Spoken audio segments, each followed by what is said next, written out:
Hello guys, so let's ready with me for the last exam. এবার তোমরা বলবে যে আবার এক্সামের সময় কি রেডি হয়? আরে স্নান করে উঠে মুখে ক্রিম তো সবাই মাখো, তো আমিও সেটাই করছি। তো ফার্স্টে আমি আমার টোনার দিয়ে দিয়েছি।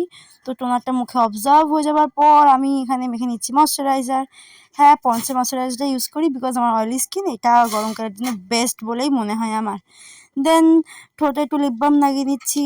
তো মুখে ক্রিম মাখা হয়ে গেছে, ঠোঁটে লিপ বাম মাখা হয়ে গেছে। তারপরে সব কিছু করে আমি এখানে বসে পড়েছি আমার চুলটা বাঁধতে।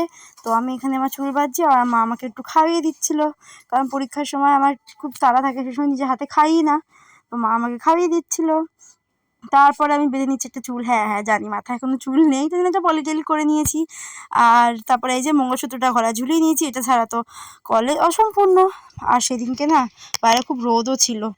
আর এই যে ব্যাগ ঠ্যাগ গুছিয়ে নিচ্ছি, ব্যাগ ঠ্যাগ গুছিয়ে নিয়ে আমি পড়ছি বেরিয়ে। হ্যাঁ, একটা জ্যাকেট পরেছিলাম কারণ একটু সকাল সকাল ঠান্ডার দিক ছিল, পরে গিয়ে রোদ্দুর হয়েছিল। তো সেদিনকে ছাতা আমার একটা বান্ধবী হয়তো থাকায় ছাতা নিয়ে নিই, আর এই রোদ্দুরে এখন পুরো আমাকে যেতে হচ্ছে।